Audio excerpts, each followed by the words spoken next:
Yo, word up sa inyo lahat. So, quick fix lang tayo. Quick fix lang ng ating brake master. So, maglalagay lang tayo ng ating brake fluid dito sa ating brake master. So, medyo malambot na kasi siya. Yun, let's go. Yo, word up sa inyo lahat. So, maglalagay tayo ng langis dito sa ating slim type na Nissin. So, kaya nasabing slim type kasi sobrang nipis niya compared dun sa mga stock natin na brake master. So, ayan. Papalitan natin siya ng langis. Kasi medyo malambot na yung pumping niya. Yan. Let's go.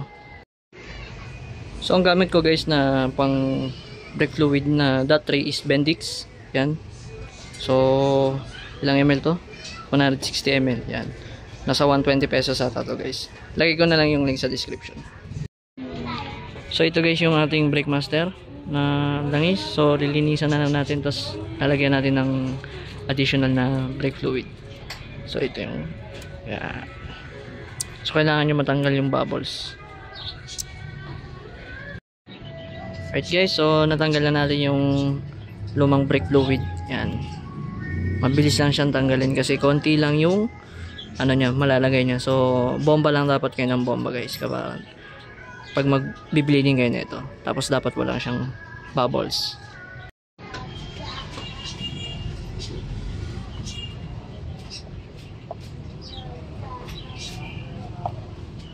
Oops. So, guys nga pala, pag magkakabit kayo ng brake fluid, ensure nyo na may basahan kayo dito kasi nakatanggal ng paint yung ano, yung brake fluid natin. Yan. So, kailangan meron kayong cover. Yan. Para hindi magkaroon ng ano, ng pagtunaw ng pintura. So, tanggalin nyo lang guys yung hangin pag magbi-bleed kayo. So, dahan-dahan lang kasi possible na bumomba yan. Pag bumomba yan guys, tumatalsik yan. So, dahan-dahan lang. Yan.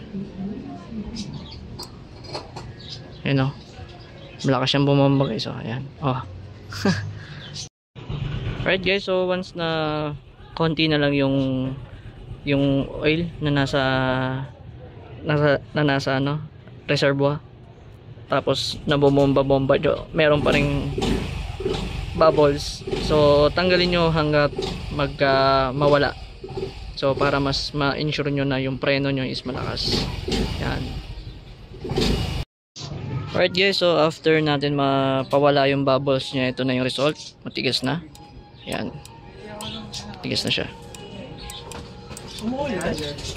So lagi nyo guys i-refillan yung mga brake master nyo. Yan.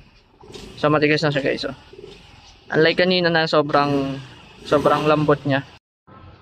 So bibigay ko na lang guys yung Shopee link netong brake master natin na Nissin Slim Type. Yan. So maganda siya guys, pamorma. So meron na rin siyang side mirror na holder. Ayan. To. So yan, goods yan. Use only .3 and .4 guys na brake fluid para safe yung ano natin, mga preno natin. Yan. Lagi din kayo mag-bleed or maglilinis ng brake fluid doon sa may loob papuntang caliper. Yan. Yun lang guys. Right strong. Parang